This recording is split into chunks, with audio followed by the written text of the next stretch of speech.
Hello dear student, welcome back to my YouTube channel कसबी mathematics classes. तो कैसे आप सब लोग? आई होप आप सभी लोग अच्छे होंगे। तो आज मैं स्टार्ट करूँगी आपकी न्यू एक्सरसाइज 1.3 चैप्टर फर्स्ट की। ओके, तो चलिए क्वेश्चन स्टार्ट करने से पहले मेरे चैनल को लाइक, शेयर और सब्सक्राइब कर दीजिए। तो चलिए करते हैं क्वेश्चन स्टार्ट।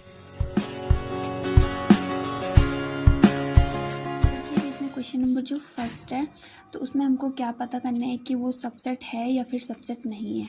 तो सबसेट की जो डेफिनेशन है मैंने बहुत अच्छे से आपको इंट्रोडक्शन पार्ट में बताई है, जिसकी लिंक आपको डिस्क्रिप्शन बॉक्स में मिल जाएगी।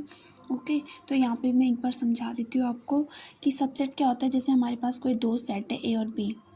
जैसे ए में एलिमेंट हो गए 1 2 3 4 एंड बी में एलिमेंट हो गए 3 और 4। तो हमको बताना है कि क्या ए जो बी है वो ए का सबसेट है या फिर नहीं है। तो अब देखिए 3 और 4 बी में एलिमेंट है और वही 3 और 4 एलिमेंट ए में भी है। तो इसलिए क्योंकि जो जितने एलिमेंट बी में है वो सब ए को बिलोंग कर रहे हैं, तो इसलिए क्या है, जो बी है वो ए का सबसेट हो गया। ठीक है, क्योंकि उसके एलिमेंट उसमें ए में बिलोंग कर रहे हैं। तो चलिए क्वेश्चन करते हैं स्टार्ट। तो अब जैसे ये फर्स्ट पार्ट है, तो इसमें क्या है, ये फिल इन द ब्लैंक से हमको भरना है कि ये सबसेट होगा या फिर नहीं होगा। तो जैसे ये है 2 3 4, इसमें एलिमेंट है और इसमें 1 2 3 4 5। तो 2 3 4 जो इसमें एलिमेंट है वो तीनों के तीनों इस वाले सेट को भी बिलोंग कर रहे हैं। तो इसलिए जो ये वाला सेट है ना, तो ये इस वाले सेट का क्या हो गया, एक सबसेट हो गया। ओके, क्योंकि इसके सारे एलिमेंट इस वाले सेट को बिलोंग कर रहे हैं। अब जो इसका सेकेंड पार्ट है, तो ये है, इसमें एलिमेंट है ए बी सी एंड इसमें है बी सी डी। तो जो ए है वो इसको तो बिलोंग कर रहा है, अगर हम इसको ए मान लें, लेकिन जो ए है वो इसको बिलोंग नहीं कर रहा है। अगर इस वाले सेट को हम बी मान लें यहाँ पे और इसको ए, ठीक है, तो ए इस वाले सेट को बिलोंग कर रहे हैं लेकिन ए इस वाले सेट को बिलोंग नहीं कर रहा है। इट मीन्स जो ए बी सी तीनों के तीनों यहाँ पे एलिमेंट है, वो उनमें से दो ही एलिमेंट यहाँ पे, तीसरा एलिमेंट यहाँ पे नहीं है। तो इसलिए ये क्या हो गया, इसका सबसेट नहीं होगा, क्योंकि उसके तीनों के तीनों एलिमेंट उसको बिलोंग नहीं कर रहे हैं। ओके, एक भी छूटना नहीं चाहिए। सबसेट तभी होगा जैसे यहाँ ए बी सी है और यहाँ भी अगर ए बी सी होता तीनों के तीनों, तो तब जाके वो उसका सबसेट था। ठीक है, तो यहाँ पे डज नॉट सबसेट आ गया, नॉट सबसेट है इसका। एंड जो थर्ड पार्ट है इसका ये है, एक्स है और एक्स डिफाइन है आपके विद्यालय की कक्षा 11th का एक विद्यार्थी है। इट मीन जो फर्स्ट सेट है वो डिफाइन है कि कोई स्टूडेंट है और वो हमारे स्कूल की क्या है, कक्षा 11th में पढ़ता है, क्लास 11th में पढ़ता है। एंड जो दूसरा सेट है वो है कि एक्स है और एक्स आपके विद्यालय के विद्यार्थी है। अब देखिए यहाँ पे क्या कौन सी लॉजिकली बात होगी कि कोई स्टूडेंट है जो हमारे स्कूल में क्लास 11th में पढ़ता है। ठीक है, तो वो स्टूडेंट क्लास का तो होगा ही, लेकिन साथ साथ वो स्टूडेंट क्या होगा, हमारे स्कूल का भी होगा ही। ओके, तो इसलिए ये इसका क्या हो गया, एक सबसेट हो गया, क्योंकि वो हमारे स्कूल की क्लास 11 में पढ़ता है। ओके, और दूसरा जो सेट है वो भी यही है कि आपके विद्यालय का एक विद्यार्थी है। तो जो हमारे विद्यालय का विद्यार्थी होगा वो हमारे विद्यालय की ही क्लास 11 में पढ़ेगा। ओके, तो ये हो गया इसका सबसेट। एंड अब जो फोर्थ पार्ट है वो है एक्स किसी समतल में स्थित एक वृत्त है। एंड जो सेकंड है वो है एक्स एक समान समतल में वृत्त है जिसकी त्रिज्या 1 इकाई है। तो अब देखिए क्या है, फर्स्ट है, जो फर्स्ट सेट दिया हुआ हमको, एक्स किसी समतल में स्थित एक वृत्त है। इट मीन्स यहाँ पे जो वृत्त स्थित होंगे वो कितनी भी त्रिज्याओं के हो सकते हैं। ओके, 1 2 3 उनकी त्रिज्याएँ कुछ भी हो सकती है। लेकिन जो दूसरा वाला जो सेट है, तो उसमें जो वृत्त स्थित है वो सिर्फ कितने हैं, एक इकाई त्रिज्या वाला है। इट मीन्स इसमें जो भी वृत्त होंगे उनकी जो त्रिज्या होगी वो कितनी होगी, 1 इकाई होगी। जबकि जो पहला वाला सेट है उसमें जो वृत्त होंगे वो कौन सी कितने भी इकाई वाले हो सकते हैं, 1 2 3 4 कुछ भी।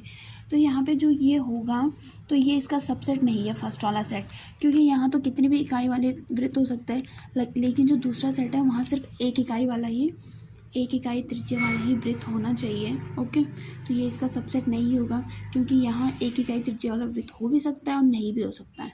ठीक है, तो ये तो हो गया। ये जो क्वेश्चन नंबर 5 है, जो इसका पार्ट 5 है क्वेश्चन नंबर 1 का, तो वो क्या है, हमें दिया हुआ फर्स्ट सेट एक्स है और एक्स डिफाइन है किसी समतल में स्थित एक त्रिभुज है, और वहीं जो दूसरा सेट है वो डिफाइन है एक्स किसी समतल में स्थित एक आयत है।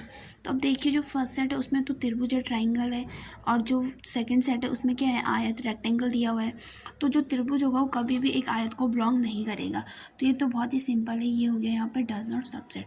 ये इसका एक सबसेट कभी नहीं होगा क्योंकि ये त्रिभुज है और ये आयत है, ठीक है, दोनों एक दूसरे से बिल्कुल डिफरेंट है। अब जो 6 नंबर पे जो है सिक्स पार्ट है वो है एक्स किसी समतल में स्थित एक समबाहु त्रिभुज है। तो दूसरा सेट हमारे पास है कि एक्स किसी समतल में स्थित एक त्रिभुज है। तो जो फर्स्ट सेट है उसमें समबाहु त्रिभुज है और जो सेकंड सेट है उसमें त्रिभुज है। तो जो समबाहु त्रिभुज होगा वो भी इस दूसरे वाले सेट में ज़रूर होगा क्योंकि इसमें सारे त्रिभुज ही त्रिभुज है, ठीक है। तो इसलिए जो ये वाला सेट होगा ये इसका क्या होगा, एक सबसेट होगा जो ये फर्स्ट वाला सेट है, क्योंकि जो सेकंड वाला जो सेट है उसमें एक समबाहु त्रिभुज भी होगा ही होगा क्योंकि उसमें सारे त्रिभुज की बात की जा रही है।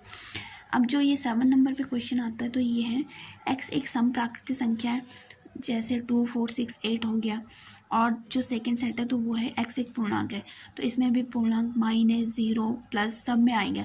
तो जो समप्राकृतिक संख्या है वो भी एक पूर्णांक होती है तो वो उसको बिलोंग करेंगी। तो इसलिए जो ये फर्स्ट वाला सेट हो गया ये क्या हो गया, इसका एक सबसेट हो गया। ओके, तो ये तो क्वेश्चन नंबर फर्स्ट हो चुका आपका सॉल्व। अब करते हैं क्वेश्चन नंबर। देखिए जो क्वेश्चन नंबर 2 है तो इसमें हमको ट्रू और फॉल्स बताना है। तो इसका जो फर्स्ट पार्ट है वो हमारे पास है कि ए और बी है एक सेट और वो डज नॉट बिलोंग कर रहे इस वाले सेट को, बी सी ए जिसमें एलिमेंट है। तो हमको बताना है कि ये ट्रू है या फिर फॉल्स है, ठीक है। तो अब देखिए ए और बी इस फर्स्ट वाले सेट में भी है और इस सेकंड वाले सेट में भी ए और बी है। तो देखने पे तो पता चलता है हमें कि जो ए बी है ये वाला सेट इस वाले सेट को क्या कर रहा है, बिलोंग नहीं, ये इसका यहाँ पे सबसेट है कि जो ए और बी है वो इस दूसरे वाले सेट में भी है ए बी, तो ये हो गया उसका सबसेट। और यहाँ पे हमारे पास दिया हुआ कि डज नॉट सबसेट, लेकिन ये इसका सबसेट है और हमारे पास दिया हुआ यहाँ पे कि ये इसका सबसेट नहीं है। तो ये क्या हो गया, यहाँ पे फॉल्स हो गया क्योंकि वो तो उसका सबसेट है। अगर यहाँ पे सबसेट दिया होता और ये डज नॉट का साइन नहीं दिया होता यहाँ पे, तब यहाँ पे ट्रू आना था, लेकिन अभी यहाँ पे डज नॉट सबसेट का साइन दिया हुआ है और इसका मतलब है यहाँ पे कि ये इसका सबसेट नहीं है। तो ये तो फॉल्स हो गया, गलत हो गया क्योंकि ये इसका सबसेट एक्चुअल में है। ओके, अब जो इसका सेकंड पार्ट है तो वो है ए ई है फर्स्ट वाला सेट एंड सेकंड है एक्स अंग्रेजी वर्णमाला का एक स्वर है। तो अंग्रेजी वर्णमाला में कितने स्वर होते हैं, यहाँ पर लिख देते हैं ए ई आई ओ यू, 5 स्वर होते हैं। तो ए ई इस वाले सेट में भी हो और इस वाले सेट में भी है। तो जो ये वाला सेट है ये इसका एक क्या है, सबसेट है। तो ये तो आ गया यहाँ पे ट्रू क्योंकि यहाँ पे सबसेट का ही हमारे पास साइन दिया और वो इसका एक सबसेट है भी। थर्ड पार्ट है हमारे पास, तो इसमें फर्स्ट सेट है 1 2 3, सेकंड है 1 3 5। अब 1 और 3 तो इसमें भी है और इसमें भी है, लेकिन इस वाले सेट में 2 है तो 2 इस वाले सेट को बिलोंग नहीं कर रहा है। इट मीन्स इस वाले सेट में 2 वाला एलिमेंट नहीं है। तो जो फर्स्ट वाला सेट है ये इसका एक सबसेट नहीं होगा, तो ये आ गया यहाँ पे फॉल्स, ठीक है। अगर 2 होता इसमें तब इसमें ट्रू होना था क्योंकि तब वो उसका एक सबसेट होता। अब जो 4th नंबर पे जो आता है तो इसमें दिया हुआ है ए एंड सेकंड वाला सेट है, इसमें दिए हुए एलिमेंट ए बी सी। तो जो ए है इसको बिलोंग कर रहा है तो ये इसलिए ये क्या हो गया, इसका एक सबसेट हो गया। तो ये आ गया यहाँ पे ट्रू क्योंकि ये इसका एक सबसेट है। अब जो 5th नंबर पे आता है तो इसमें दिया हमारे पास ब्रैकेट है फिर ए है और दे रखा है कि बिलोंग कर रहा है इसको या फिर नहीं कर रहा है। तो बहुत सारे बोलेंगे कि इसको बिलोंग कर रहा है क्योंकि ए इसमें भी और इसमें भी है, लेकिन हमको ऐसा नहीं देखना है क्योंकि अगर हमारे पास यहाँ पे दिया हुआ है कंप्लीट ए और ब्रैकेट भी उसके बाहर से, और अगर इस वाले सेट में ऐसा होता ए तब जाके हम बोलते कि ये इसको बिलोंग कर रहा है एक्चुअल में, लेकिन हमारे पास सिंपल सा एक बिग ब्रैकेट दिया हुआ है एंड उसके अंदर ही तीनों के तीनों एलिमेंट है, तो इसलिए ये क्या है, इसको बिलोंग नहीं कर रहा है। तो ये हो गया यहाँ पे फॉल्स। अगर इस टाइप में दिया होता है यहाँ कि एक बिग ब्रैकेट तो होता बाहर से जो कि सेट को डिनोट करता है, लेकिन अंदर भी दिया होता, ए के बाहर से भी ये ब्रैकेट दिया होता, तो तब जाके वो उसको क्या करता, बिलोंग करता, अदरवाइज उसको बिलोंग नहीं करेगा। तो इसलिए ये आ गया यहाँ पे फॉल्स। अब जो ये 6 नंबर पे है तो ये है एक्स संख्या 6 से कम एक समप्राकृतिक संख्या है। तो इसका सेट बना लेते हैं पहले रोस्टर नंबर में, 6 से कम समप्राकृतिक संख्या, तो ये हो गया 2 4 आएगा सिर्फ। एंड जो बी वाला जो सेट बनेगा तो वो है एक्स एक प्राकृतिक संख्या है जो संख्या 36 को विभाजित करती है, प्राकृतिक संख्या है। तो हो गया 1 2 3 4, फिर 6 भी आएगा एंड फिर आएगा 9, फिर आएगा आपका 12 एंड फिर आएगा 18 एंड 36। ये जितनी मैंने यहाँ पे संख्याएं लिखी है तो ये सभी के 36 को विभाजित करती है, इसमें इट मीन्स उसको क्या करती है, मल्टीप्लाई करती है आराम से। ओके, तो जो ये हो गया यहाँ पे 2 और 4 इस फर्स्ट वाले सेट को बिलोंग कर रहे हैं और 2 और 4 इस सेकेंड वाले सेट को भी बिलोंग कर रहे हैं। तो इसलिए जो ए हो गया वो सबसेट हो गया बी का। तो इसलिए जो हमारे पास ये दिया हुआ है क्या, यहाँ पे ट्रू है, क्योंकि हमें भी यही दिया हुआ है कि जो फर्स्ट वाला सेट है वो सेकेंड वाले सेट का क्या एक सबसेट है। ठीक है, तो ये क्वेश्चन नंबर 2 तो हो गया आपका सॉल्व। आपको ये क्वेश्चन नंबर 1 और 2 आराम से समझ में आएगा। जो ये क्वेश्चन जो ये चैप्टर फर्स्ट है तो ये थोड़ा बहुत थ्योरी वाला चैप्टर भी है, तो थोड़ा बहुत हमको थ्योरी से भी समझना पड़ेगा कि ऐसा क्यों है। ओके, ये कम्प्लीटली न्यूमेरिकल वाइज नहीं है, तो थोड़ा बहुत हमको थ्योरी से ही समझना पड़ेगा। ओके, तो आप इनको क्वेश्चन को अच्छे से समझिए। ओके प्लीज़, और मेरे चैनल को सब्सक्राइब कर दीजिए एंड प्लीज़ गाइस सपोर्ट कीजिए। Okay, so thank you so much.